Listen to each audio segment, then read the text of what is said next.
بھارت کے بدنام زمانہ تحقیقاتی ادارے NIA نے سری نگر میں کئی مقامات پر چھاپے مارے۔ NIA کے اہلکاروں نے بھارتی پیراملٹری اور پولیس کے اسپیشل آپریشن گروپ کے اہلکاروں کے ساتھ مل کر سری نگر شہر میں کم از کم 9 مقامات پر چھاپے مارے۔ چھاپوں میں ان لوگوں کو نشانہ بنایا گیا جو تنازع کشمیر کے حل، امن اور آزادی کا مطالبہ کرتے ہیں۔ یہ چھاپے پہلے سے درج ایک جھوٹے کیس کے سلسلے میں مارے گئے۔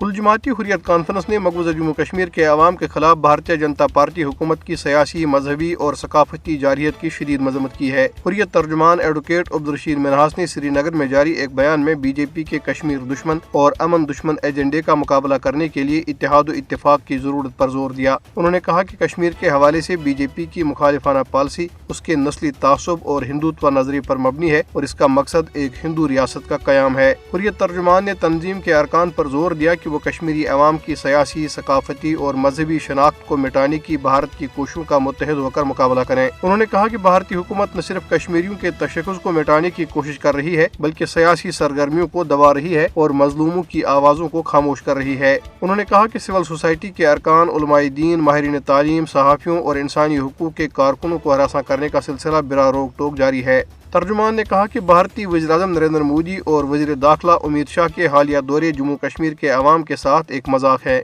بھارتی فوجوں کی طرف سے ڈھائے جانے والے مظالم کشمیریوں کے دل و دماغ میں ہمیشہ کے لیے نقش ہو چکے ہیں۔ 22 اپریل کی تاریخ ایک اور ہولناک واقعے کی یاد دلاتی ہے جس میں بھارتی فوجیوں نے 1997 میں سری نگر کے علاقے واوسا میں ایک گھر میں زبردستی گھس کر 3 بہنوں کو زیادتی کا نشانہ بنایا۔ جن بہنوں کی عصمت دری کی گئی ان کی عمریں 14، 16 اور 18 سال تھی۔ قابض شیطان صفت فوجیوں نے بیٹیوں کی ماں کو اس وقت شدید تشدد کا نشانہ بنایا جب اس نے اپنی بیٹیوں کو بچانے کی کوشش کی۔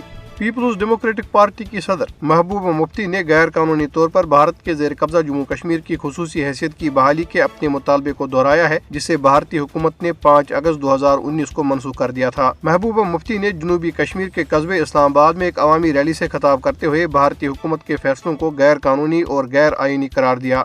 پاکستان کے صدر آصف علی زرداری نے کشمیر کاز کے لیے پاکستان کے غیر متزلزل عزم کا اعادہ کرتے ہوئے کہا ہے کہ جموں کشمیر کو ملک کی خارجہ پالیسی میں اولین ترجیح حاصل ہے۔ صدر زرداری نے کل جماعتی حریت کانفرنس کی آزاد جموں کشمیر شاہ کے کنوینر محمود احمد ساگر کے نام لکھے گئے ایک خط میں اس بات کی یقین دہانی کرائی ہے کہ پاکستان جموں کشمیر کے عوام کی منصفانہ جدوجہد کی سیاسی، سفارتی اور اخلاقی حمایت جاری رکھے گا۔